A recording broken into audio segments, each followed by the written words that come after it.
Hi again, everyone, and welcome to part 2 of our Engaging Online Participants webinar series, Creative Activity Design for Your Online Mobile Ethnographies. I just want to go over a few, logistical notes before we get started. There's 2 different ways to communicate with us throughout the webinar. There's the chat box and the Q&A box. If you could please use the chat box for all technical issues and the Q&A box for any questions related to the webinar, that would be great. With that, I'd like to introduce our speakers. We have Zoe Dowling, our SVP of Research here at Focus Vision. She's an eclectic blend of researcher, technologist, sociologist, and marketer, and she uses her extensive research expertise to help clients best apply Focus Vision's technological solutions. We also have Emily Eichelberger, who is our product manager at Focus Vision. Emily has 12 years of experience in market research, with the last 6 years dedicated to Focus Vision's Revelation application, which she has a very strong passion for. At this time, our panelists are going to jump right into the discussion. Let's get started, Zoe. Thanks, Rachel.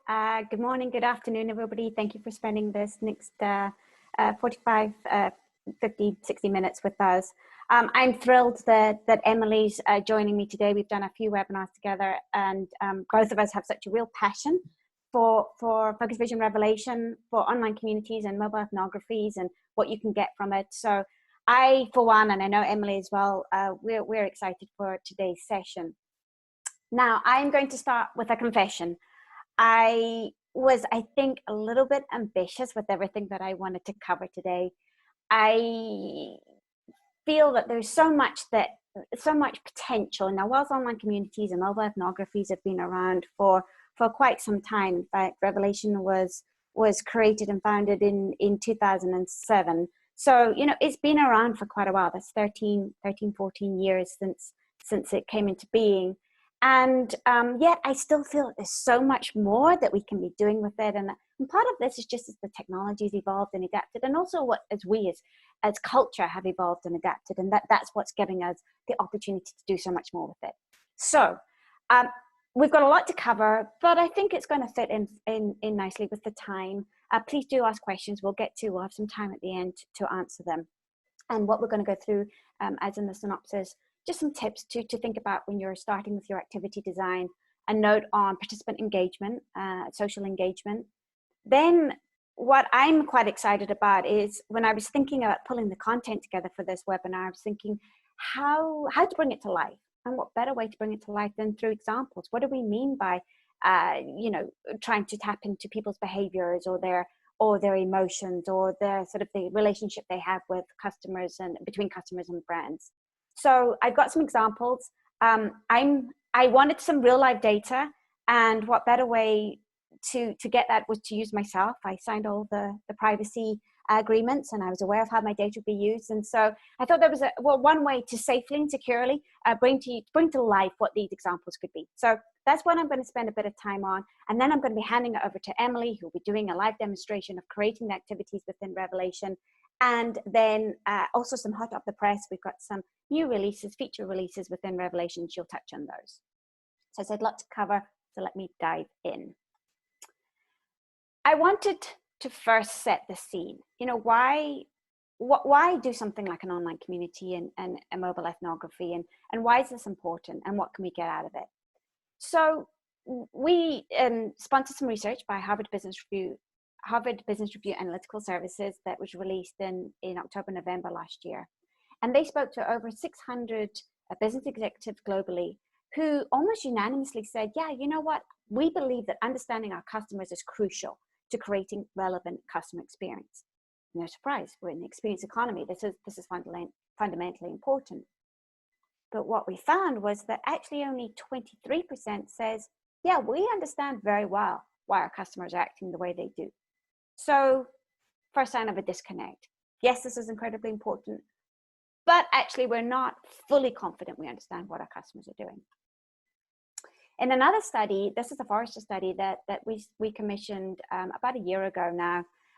This had similar findings, you know, almost this unanimous, like in 1991, 93% of people, this is again, this was actually marketing and customer insights experts, and they were saying, yes, we agree that customers are more likely to spend money with a brand that they feel connected to, and that people want convenient and highly personalized experiences when interacting with that brand. Okay, so all well and good. Again, makes a lot of sense. But again, we see this disconnect. Only 38% were able to say, yes, we know. We're absolutely confident. We understand why one customer chooses them, whilst another will go to a competitor. And this sort of lack of understanding, or this gap in understanding on what's going on with your customers is problematic. Because what we also saw in this Forrester study is that how people think and feel both drive the business outcomes that we're after. That's purchase, loyalty, and advocacy. What it also found, and I'm sure this won't come as a surprise to many of you, is the importance of emotions. That actually how people feel has 1.5 times more impact than how they think in driving these business outcomes. So, important. We need to understand how people think and feel.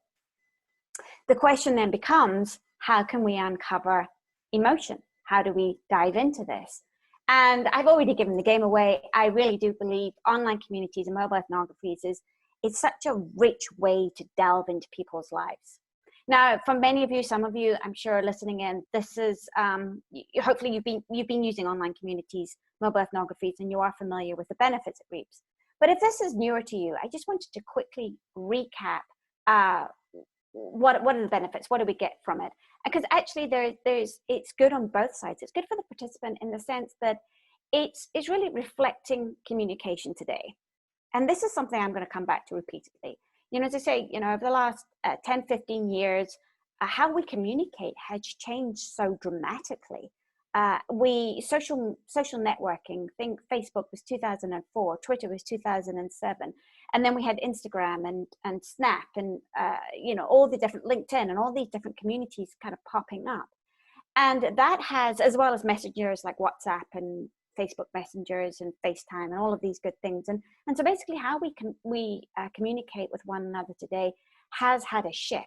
And what online communities does is kind of mimic that social media experience to a degree, and it does reflect how people are communicating. So it is a bit more natural for them. It also is flexible, it's asynchronous. People don't have to be there at a set time.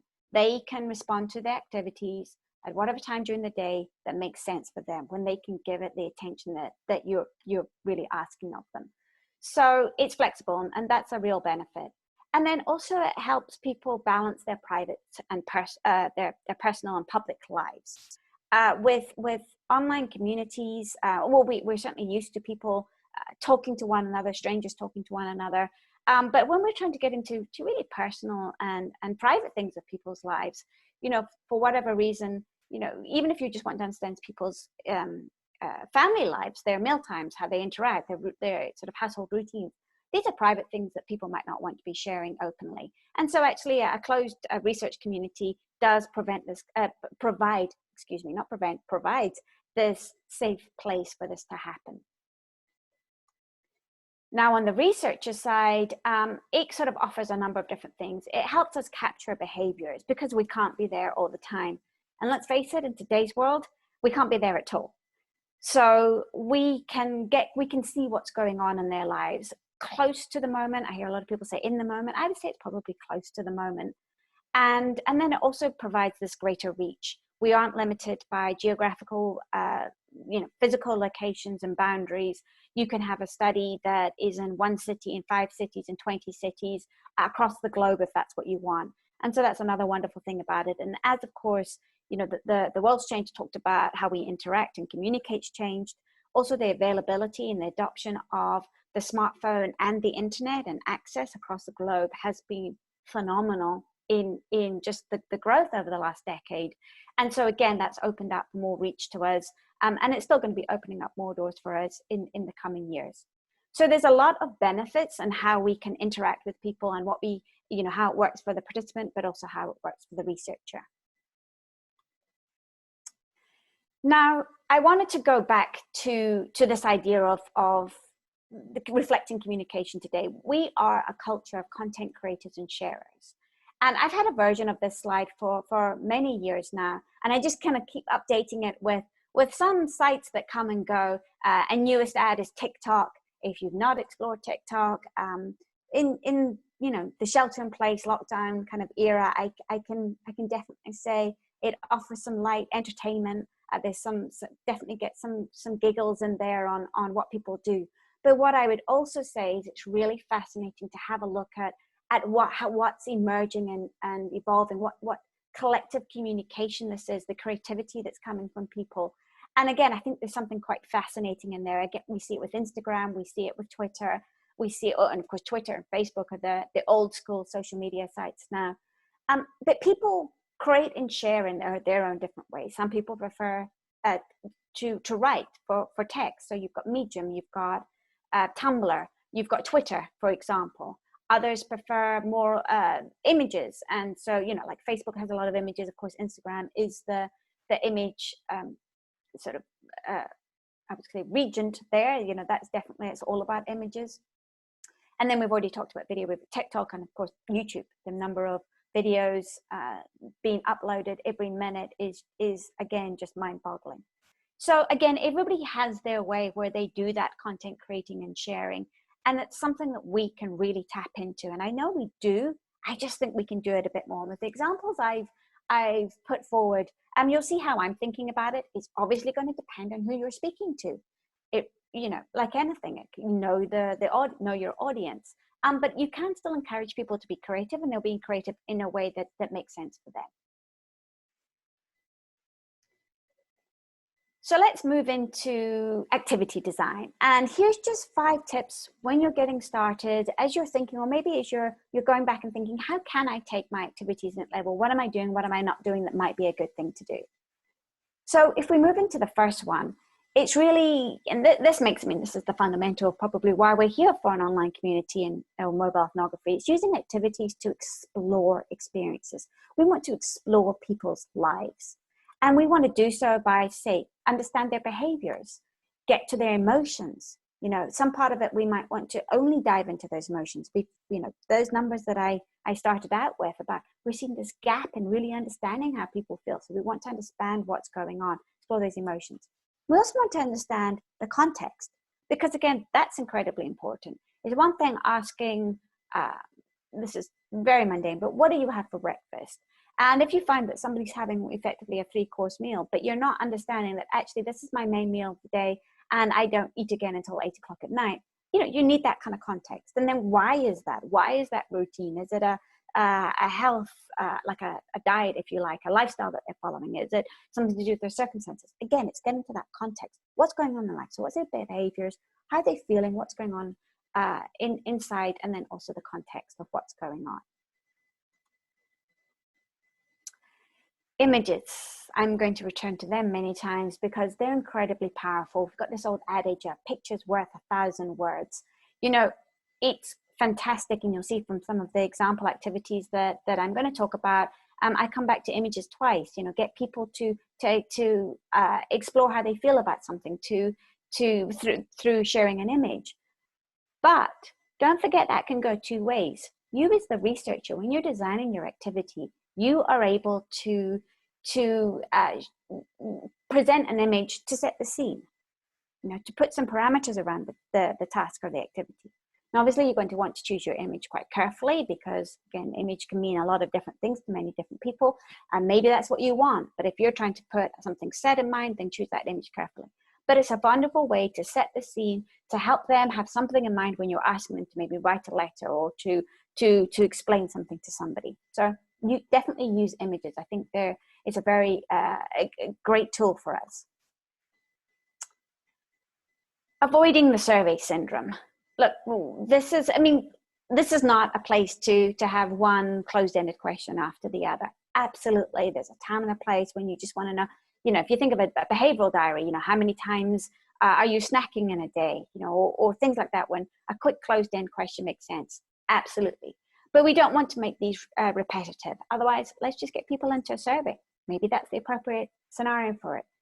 When we do want people to do things like ratings or so on, we can make it interactive. We can make it creative. So using something like a concept canvas or different ways of getting them to illustrate how, you know, how they would rank something or they would rate something. So again, being a bit more creative. Try not to default into something that's more cut and dry, because we're trying to get at behaviors, emotions, we're trying to get at context. And so again, let's use this platform and the medium in the way that we can really get the most out of the time that we're getting with people.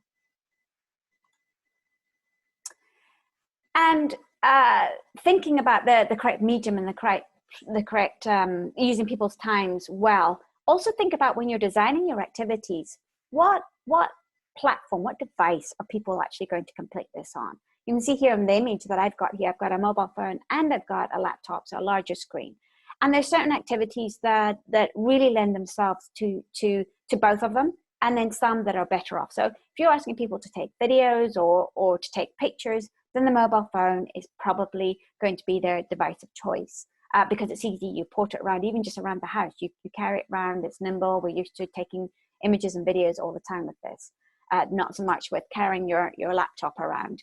But if you're asking people to write a letter, then you might want to suggest that they're going to do it on a bigger screen, just so they've got the keyboard and they can have some set time to write it. So just encouraging them, thinking about what kind of device they're going to be responding with. And if it's mobile only, then you might want to think, okay, is that, say, letter writing example, is that appropriate because it's going to be tricky for people to do anything lengthy on their phone. People do, I do, but not everybody does. So maybe you might want to rethink it and think about it, write 5 tweets length illustrations of X, Y, Z. So again, you can change the format up. So again, people are understanding what they're looking to do. And again, it's being creative and just thinking about it a bit differently, but also helping them as they're actually the device that they're completing it on. And just the last one in tips here is just allowing for breaks. So as you're designing your study, think about, how much effort am I asking people to complete, say, on a daily basis, but overall as part of the entire study. And we found that it says a rule of thumb, 30 minutes is a sweet spot for the amount of dedicated time they're going to spend on participating in the research. Now, of course, it might be less, it might be more. It's also going to be linked to the incentives, maybe the topic at hand, and the engagement there. There's a number of different factors that come into play there. But certainly thinking about how much am I asking them to do, and how much time just overall am I giving them to participate in this study. So say you've got 4 core activities, 4 things that you're trying to dig into. Maybe that's not a 4-day engagement. That's something more like a 6 or 7 days. Why? Because, you want to make sure that you're getting time at the beginning to build rapport. If that's not part of your the 4 things you're trying to do, make sure you're building the time to create that kind of rapport, to make people comfortable with the platform and just getting to know you and you getting to know them and so on. And then also midweek, you might want to say, okay, this is a rest day, and it gives them a chance to catch up for anything that they've not completed. And then likewise at the end. So again, it just gives people breaks. We want them to really contribute as fully as they possibly can, and not make them feel like this is a real burden, onerous, and they're not keeping up, and all the guilt that could ensue from that. So you want to have kind of a cadence. And so just think about, we want to understand people's lives. We don't want to overburden or be too intrusive in it. So just think about the breaks when you're designing the study. And then just on that, when we've talked about building rapport, and I said, it's really important to build rapport up front. So when we are thinking about social engagements, I kind of started saying, this is like social media. We see people all the time interacting with one another, commenting on strangers' tweets or posts, public posts on Facebooks or Instagrams or TikToks or whatever it may be. And so we think, okay, people got used to this. They're going to come in and talk. And the thing is that isn't necessarily the case, because it often can come in that it's a far more stilted environment, that people are tentative and they're shy, and it can be a little bit like drawing blood from a stone to get people to talk to each other and just and create more of a natural environment.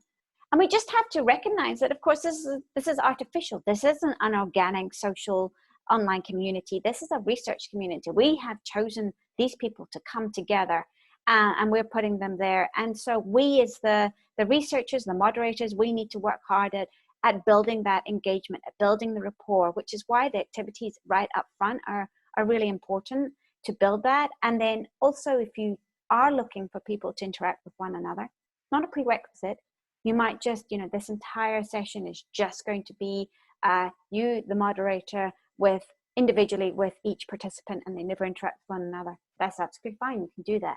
But if you are looking for people to bounce ideas off each other, then make sure that you are building that into the activities, that you are saying, this is part of the task that we're setting you to do. And so first write your letter, and then once you've done that, go and read some of the others and like on 2 or 3 that stand out to you and comment on one. Just build that in. So again, just think about, if you are looking for social interaction, it isn't something that's going to come naturally right as the community opens. It is something that you've got to facilitate and to really encourage and nurture. Okay, so let's explore some activity examples, just to get your thoughts going on what are the questions that you have right now. I'm sure everybody's got a lot of questions around because our world's changed just so dramatically in the last 6 weeks, and it's going to be a different world for some time to come. And so there's a lot of, I think this is a time where we might be wanting to understand what people's realities are like and what's going on, and it can be still within sort of what's going on between the customer and brand relationships. Could that be grocery stores, supermarkets? Could that be with restaurant chains? With healthcare? I mean, there's so many things that we might want to be exploring and understanding how things have changed, or what the realities look like right now. The same with their everyday lives. How are they thinking and feeling and acting in their everyday lives? And then, of course, just the emotions. This is, I think, quite an emotionally charged time for many, many people, if not most of us. And so, what's going on, and how can we tap into and really connect with how people are feeling? So I've got 2 examples for each. I am also on Twitter. I'm live tweeting as this goes along, where I put my answers in. I encourage you, if you're on Twitter, to have a look at them. Feel free to probe, because that's what it's all about. As I say, I answered as truthfully as I could as a participant. And so yeah, have a look on there. I thought that would also be a little bit of fun. So let's thinking about photographs. Yes, I've already fessed up. I love them. I think there's a lot we can get from them. Images are such a powerful way to help people access their emotions. It's visually rich. It doesn't rely on that verbal prowess, and it can be a great way to break the ice, to help to start digging to what's going on underneath. So just an example activity could be, share an image that whatever the brand that you're interested in that means to that person. So share an image that represents the brand and tell us why. So for my example, I'll share an image that represents Peloton, the stationary bike. And if anybody knows me, they know how much I love my Peloton. And so, of course, I had to bring it in here and tell us why. And without question, when I thought about this image came to mind. This is an image that I took it was late January, early February. I live in Los Angeles. I live close to about a mile from the ocean.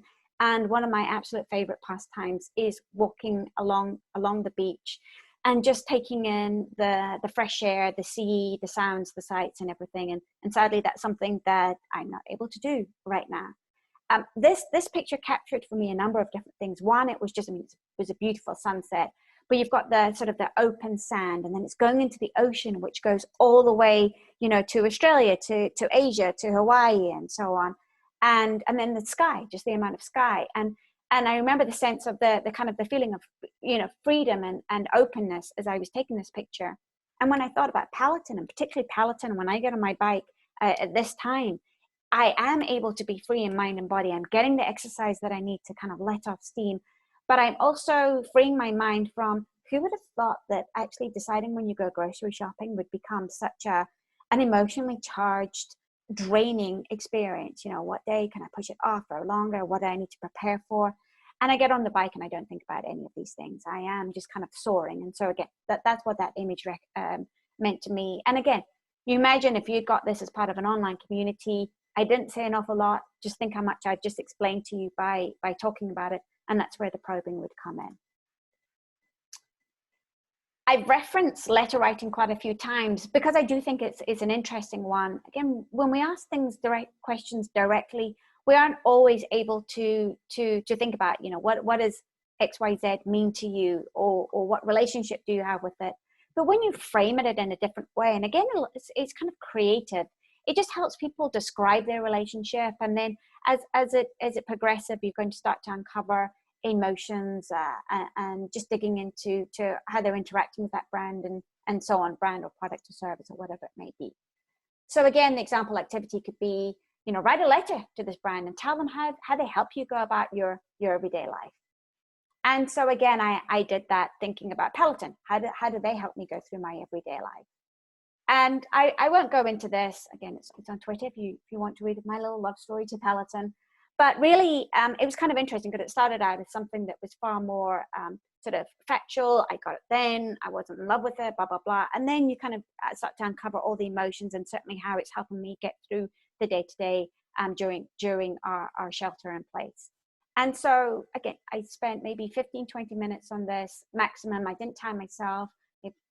It flowed easily enough. Okay, I'm used to writing, and so fair enough, not all of our participants are. But again, it was such an interesting way to the richness and the depth that you can get out of this. And again, we do see people respond really, really nicely to this type of activity. So I would say it's definitely one to consider. As we're moving into how people are thinking and feeling and acting their daily lives, we're wanting to start to understand their behaviors. Of course, a diary is a beautiful way to have that kind of extended interaction with what's going on.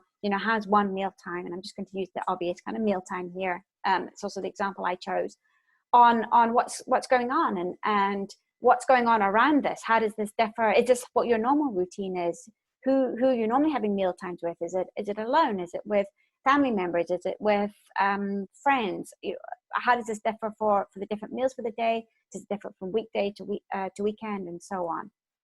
And so again, there's an example of activity that you can just set people to do. You can also set this up on the screen. I'm sure Emily's going to show this, where you can actually, again, this might be where just using some of those closed-ended questions just makes it easier for people to kind of go in and say what kind of time of day it is, what meal it is, and select it. So it's just easing the burden of response for them. So again, I definitely would say those closed-ended questions have a good role there. But then we want to see the kind of the richness come in. So for this example, I was thinking, like everyone, things have changed so much. So how have my meal times changed, and what does it look like? And so I took a snapshot of what I've been doing. I have been having fun in the kitchen. I'm just going to be saying, I'm going to point out, those up there, they're scones. They're not biscuits. They're British scones. You have them with jam. Ideally, I would have had some clotted cream in the house, but it's not something I keep stocked in. Not the healthiest thing. But I was making scones. I've never made crepes. I don't think I've ever made crepes before. And one day I just thought, why not? Because, hey, it's not like I've got anything else to do. So you can see I've been having some fun, and also I've been putting a lot more effort into my dinners. And again, this is the type of things that you're going to get from people. You can start to see, what they're cooking with, what kind of foods they like, and just kind of explore all. And there's a lot of probing that can be done from this. So you get such a rich picture of what's going on. Another way to get a rich picture is, of course, video. Video is incredible. And we can get people, I think, not just to say, take a video recording of XYZ and narrate through something, but we can frame it in a way that's much more interactive and getting people to think about the task in a slightly different manner. And so, it could be this idea of a mini documentary. But I also wanted to put in there, again, depending on who you're speaking to, but people are used to their Instagram stories or their Snapchat stories or their little TikToks. And so think about how can, who are we speaking to? Are we, is there a way that we can reflect the kind of thing that they would do on social to show their creativity, bring to life their world? I mean, but it doesn't need to be fancy. Again, videos are great, particularly when you're building rapport and you want to get to know people. I always recommend that as a researcher, as the moderator, you're introducing yourself via video so people can get a sense of who you are, what you sound like, some of your facial expressions and so on. And likewise, that's what you're looking to do when they come back. So again, I created my own little mini series, Getting to Know Zoe, and it's on Twitter because why not? So if you're interested, you can find out whether I've read all of these books that are right here, how much I like tea, and I'm introducing you to Mr. Maxwell, my trusty housemate. So again, videos, they're really rich. It can be a nice way of breaking the ice, but also can be quite creative. And just as a note, I used iMovie. So I recorded the videos, and then I used iMovie to add some these captions. Again, not everybody's going to be technically, interested in doing that, even if it might not be able to. But again, just trying to get you to think about the different options, because we do have so many apps and technology at our fingertips, and people use them. Okay, the last one here before I'm going to be handing over to Emily, so we can get a hands-on look into to building these activities within Revelation. It's just us looking into exploring emotions and how we dive a bit deeper there. So photographs, I've already said I'm a big fan of them, and it's kind of important to think about where they fit. We don't have to rely on photos this much, but I do think that I want to return to this photo metaphor. We did talk about it earlier. That was the one where I said, what does Peloton mean to me? And I had the picture of the sunset. But it can be another way to get to people's emotions, another way to instead of them having to articulate it, to kind of just show you. And so what I do, again, this is share an image or images that represent how you're feeling about whatever it may be. Is it an event? Is it a place? Is it a brand? Is it another? Whatever. I did it just around how am I feeling about shelter in place. And I had a little fun here. I'm not gonna lie. These were Snapchat filters. So I was in Snapchat because, again, wanting to see how it's being used and what was available. And I happened to take these three, and actually I thought this does actually represent quite well how I'm feeling, a little bit zany, just what's going on. And then there's this feelings at times, and I'm sure like many of you, where it all just feels like a lot, and you kind of feel, where am I with this water table? Am I above or below it? And so just kind of balancing that going on. And then at times it's kind of upbeat. We've got this strange world going on. Many places like LA have where we have to wear a mask when we go into essential, sort of like a grocery and whatnot. And it's weird, but okay, it's kind of all right. So it's a little bit of sparkly. So again, just an illustration of how we can use images to depict feelings. It doesn't have to be of the individual, but this kind of worked out well just by chance. And again, I just thought it was an interesting way to show how we can use all these different kind of things that are going on culturally around us to dig into people's worlds a bit more.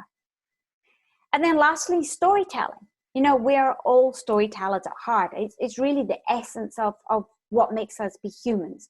So let's leverage this and get people to write stories. And it's all about how we frame it.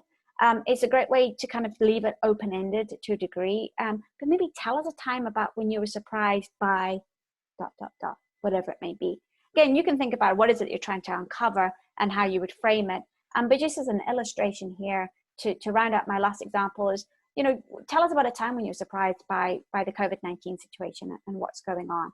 And again, I sat down and I wrote this out, and I'm not going to read it out. Again, if you're interested, go to Twitter to have a look. But, I was sitting at an airport when I looked down and saw the news flash on my phone that the World Health Organization had declared COVID-19 a global pandemic.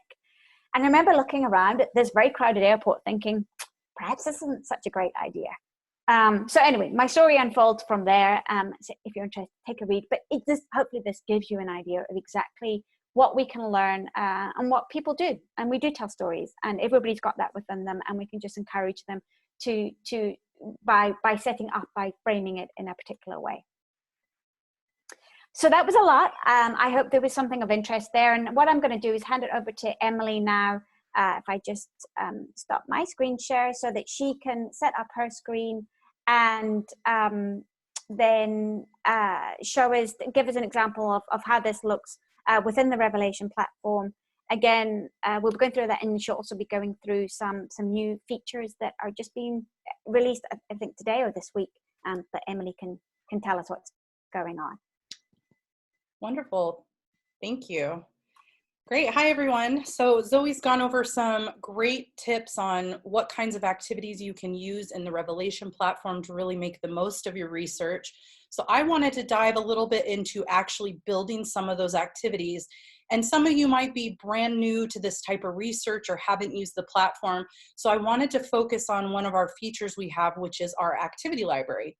So if you've never built a qualitative questionnaire, or you just have no idea where to start with some of these activities, it can be a great way to kind of get your creative juices flowing.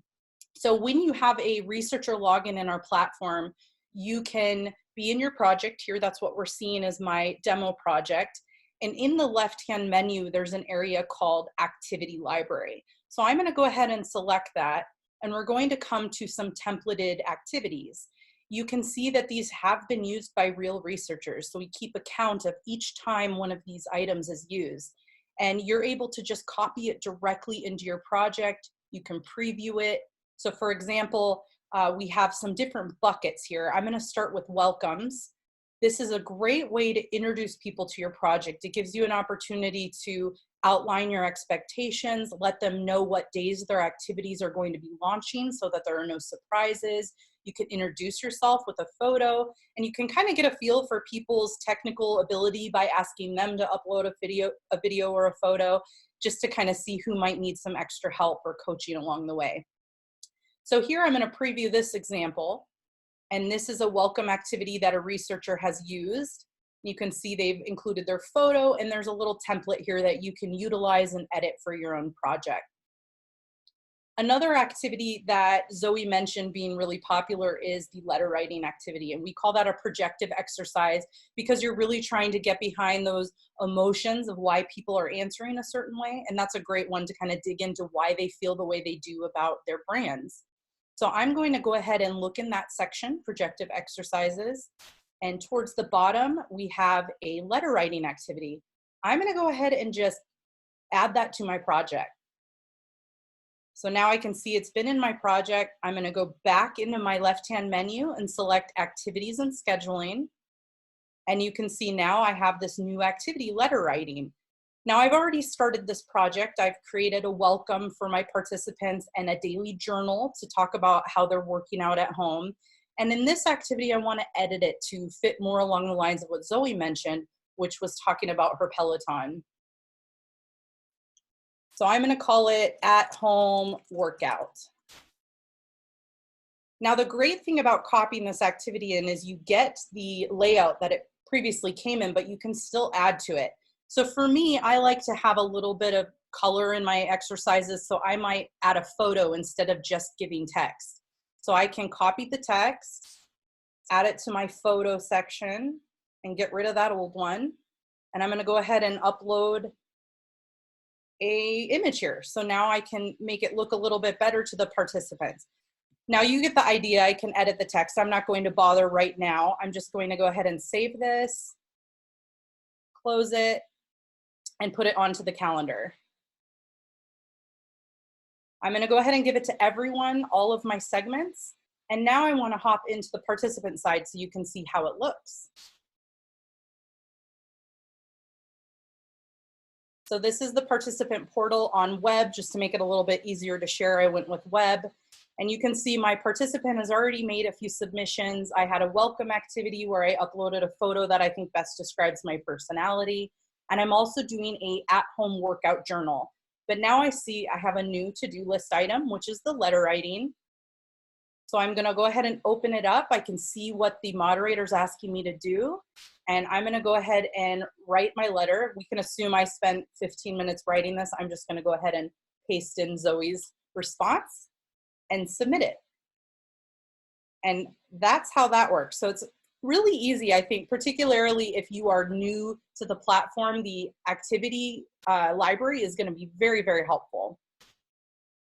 So now I'm going to go ahead and hop over to my slide deck here.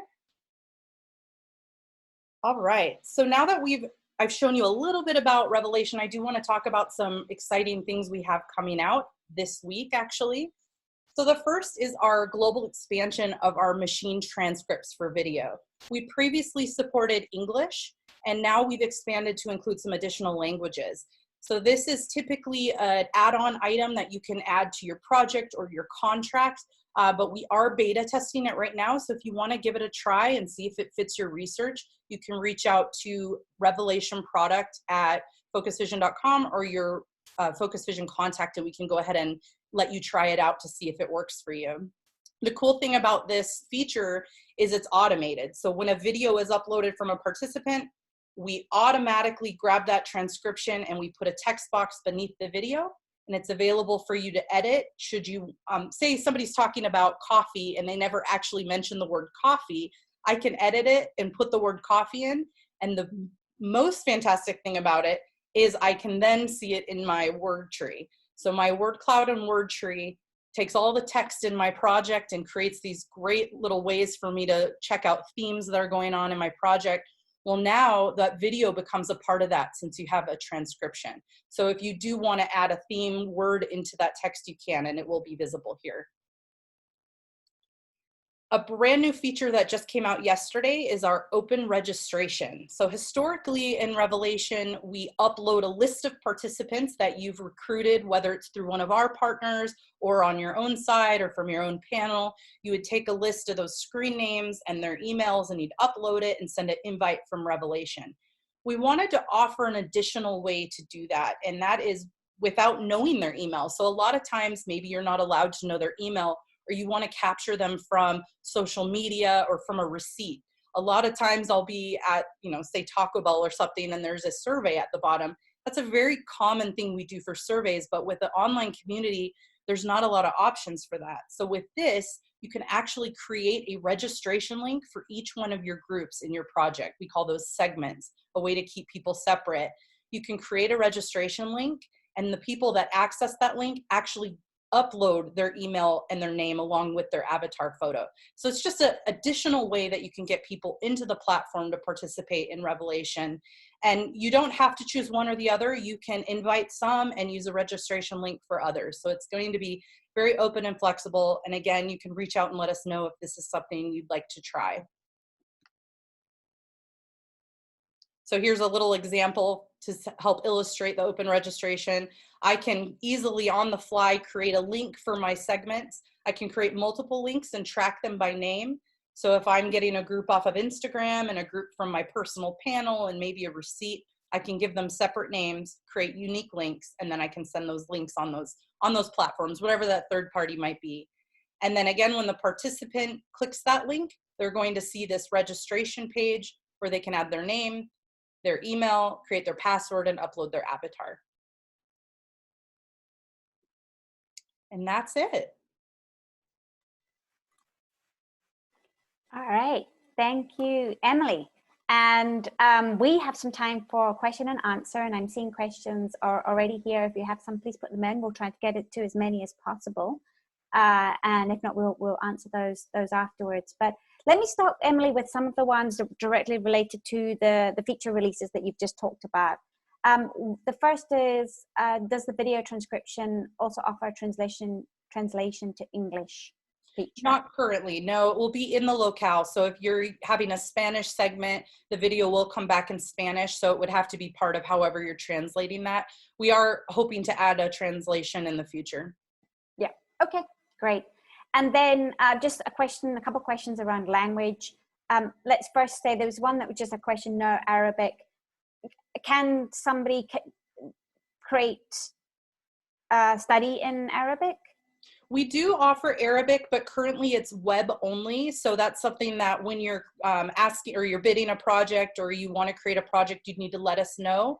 We like to outline the limitation on our mobile app for now. The reason we're not currently offering it on mobile is it is read from right to left, and we're not currently able to do that. But if it is a web-only project, we can absolutely enable it, and we do have video transcripts available for that language. Perfect, that's great. And just around the activity library, somebody's asked, is it English only? And the researcher side of the platform is English only.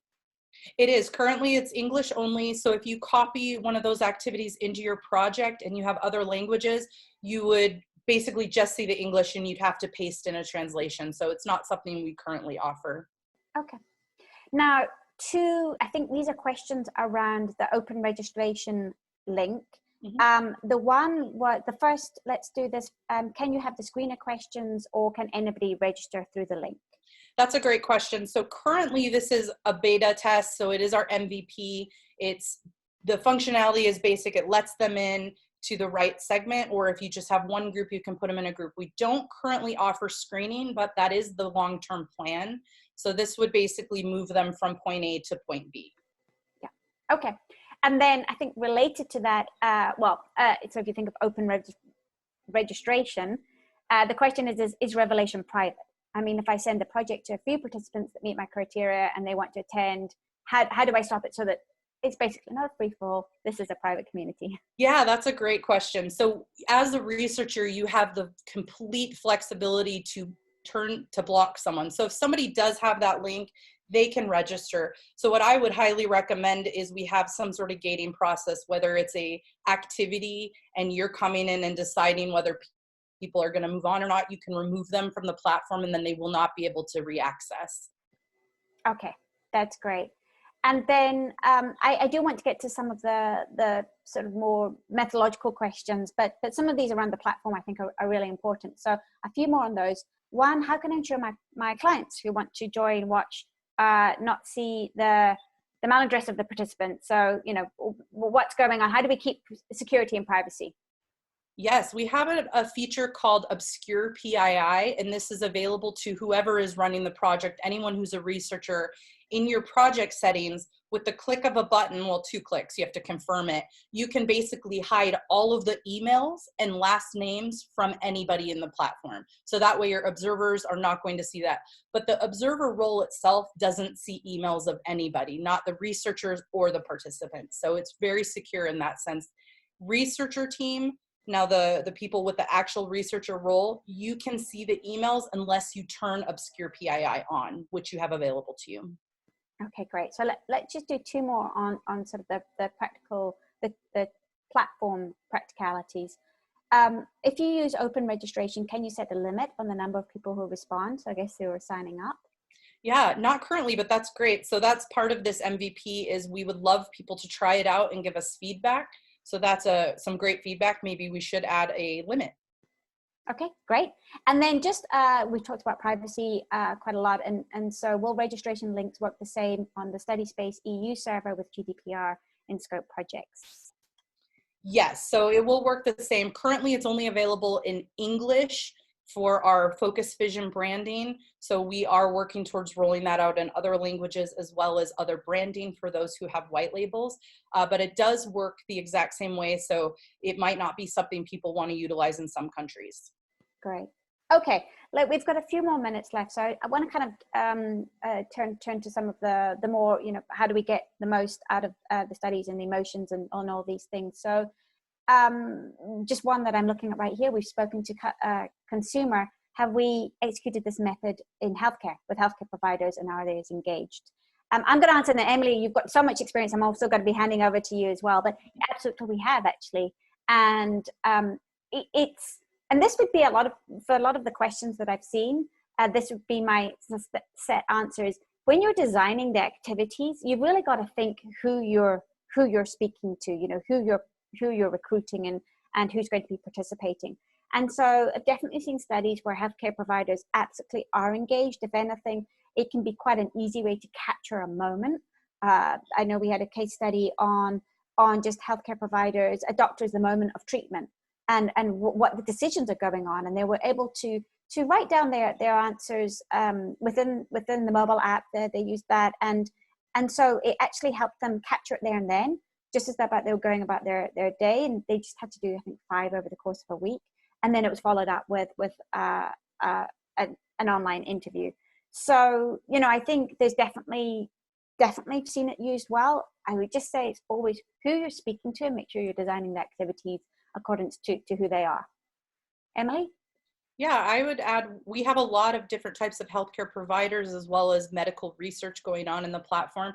The nice thing about Revelation is you can control on the activity level what is shared and what isn't. So there might be something that is not so intrusive where you have oncology patients interacting, talking about their struggles in a discussion, or you might have a private activity where somebody's showing you their daily injection of being a diabetic. So you really have that option to make it private.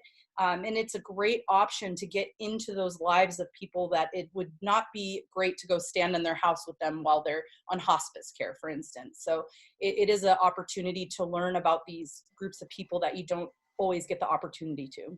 Yeah. I do know that I saw a question. I'm just looking to see if I can find it, but it was around B2B. And so I just wanted to, I thought it was a good point to address, you know, different groups. B2B, again, I think this works well in a B2B environment. It takes in security, depending on, you know, what you're asking and how, whether you want people to interact with one another or not. You can control all of that. And again, it's just thinking about what activities are you setting them at what times and day that makes sense with their daily lives. Emily, I don't know if you've got anything else to add on that.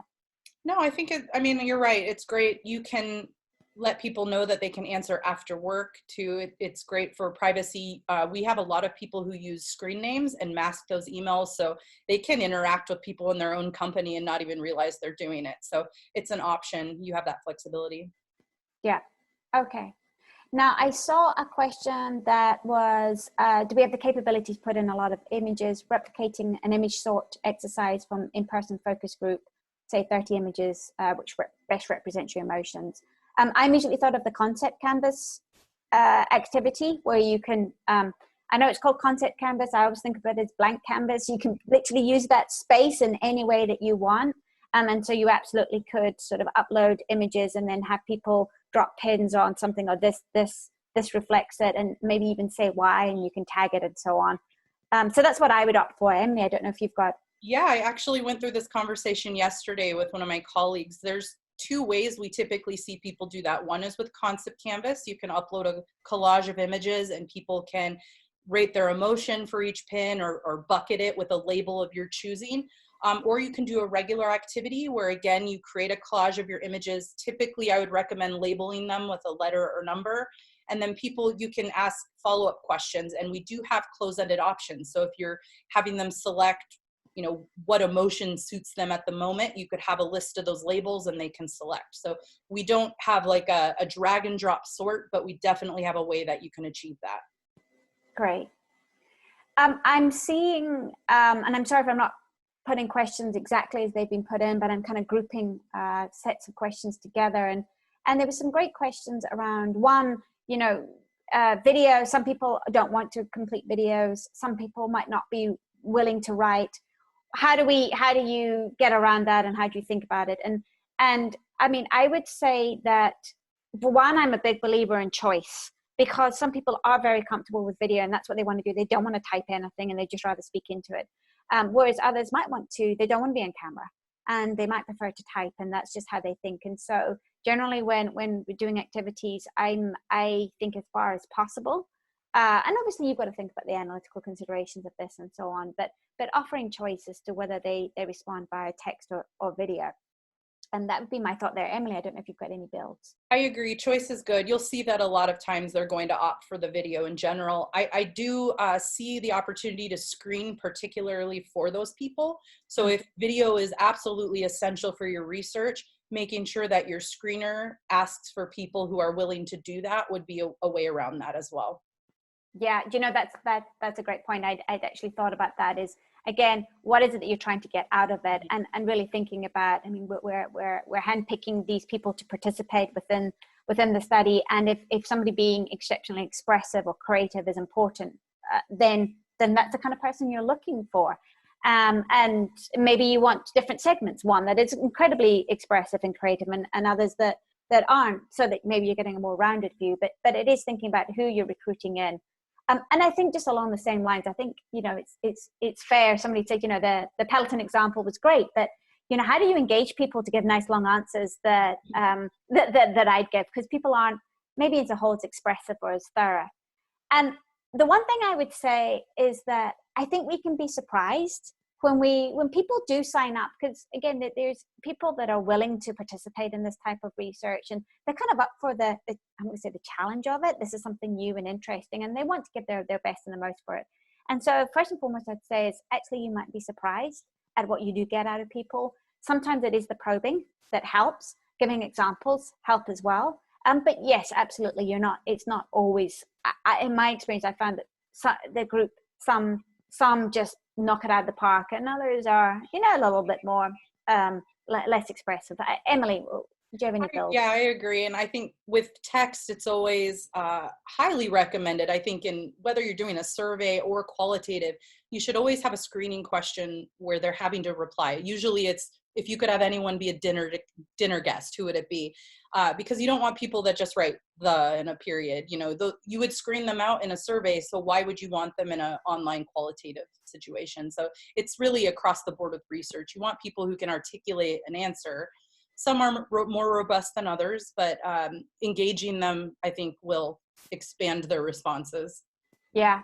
And again, I was actually thinking about open ends within a survey. I was going through a survey just the other day, and I was really struck by the richness of the open ends that have been coming in. I think somebody's asked a question, you know, what are we seeing in terms of response right now for people during the stay-at-home period? And across the board for qualitative, quantitative, I've actually, you know, been asking around, talking to operations people, listening to what I'm hearing in the industry and what I'm seeing myself, and seeing that actually people are pretty engaged. I mean, they're definitely completing research. Mm-hmm. Again, survey, we're getting that on the Decipher side as well as the revelation or interview side. People are willing to participate. They seem really engaged and want to have a voice and be part of it. And I think that's it. It does seem to be a good time because we're all very, very aware of the world that we're in right now. And so I think that's maybe why people are being engaged and they actually are participating. I think just time for one more. And I've seen, we'll share the deck. If you like the deck, absolutely happy to share. We'll also have a recording of this that will be shared out. And I'm just trying to see if there's any question that kind of can wrap us. I did see a question from someone asking about what we recommend for an average survey and a study, and I thought I might suggest it. I wrote in text, but it might be good for everyone to hear. We still see an average study length of about 5 to 7 days with like 3 to 5 activity days, but we do support online communities. We've had a year-long project or months-long communities, so it really is about what you're trying to achieve in your project. So we don't really say, well, 5 days is perfect for XYZ. It's really what is your research goal, and we can help try to figure out what would best support that. Yeah, that's a great question to end with, Emily, because I think that sums up a number of things. One, I did see somebody ask, you know, can we help with recruitment? We absolutely can. We have our helping hands. So we can help advise on recruitment, get the project set up, all of those good things. I would also say, you know, just so many questions around, you know, how do we get people engaged? What can we look to? How do we bring them in? How many people do we want? This is really when you're setting up your project, when you're thinking about what you want to do, who are you looking to speak for? Do you need to specifically screen for those characteristics? Do we need somebody to be able to write nice long letters? Is that essential, or what are we looking for? I think that's the thing. What's going to make this a meaningful community for you? Again, thinking about the number of days, as Emily said, you know, 3 to 6 days or 4 to 6 days is common. But again, it's just, what are you looking to do? You could do a 24-hour activity. And then do that pre-going online focus group or something. You know, there's so many ways to mix and match, or pre-survey or post-survey, or all of these different things. So it's, again, thinking about what you want to do, who you want to bring in, and we can absolutely help you along the way with all of this.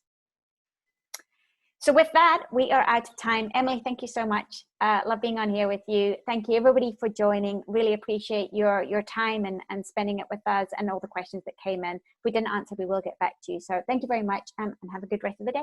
Over to you, Rachel. Thanks, Zoe. Thanks so much for joining us today. And also, Emily, thank you so much for joining us. That was wonderful.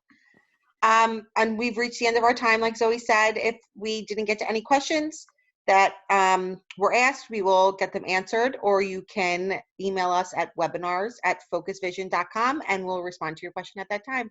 We hope you enjoyed part 2 of our engagement series, and we hope to see you at future webinars. Have a great day, everyone.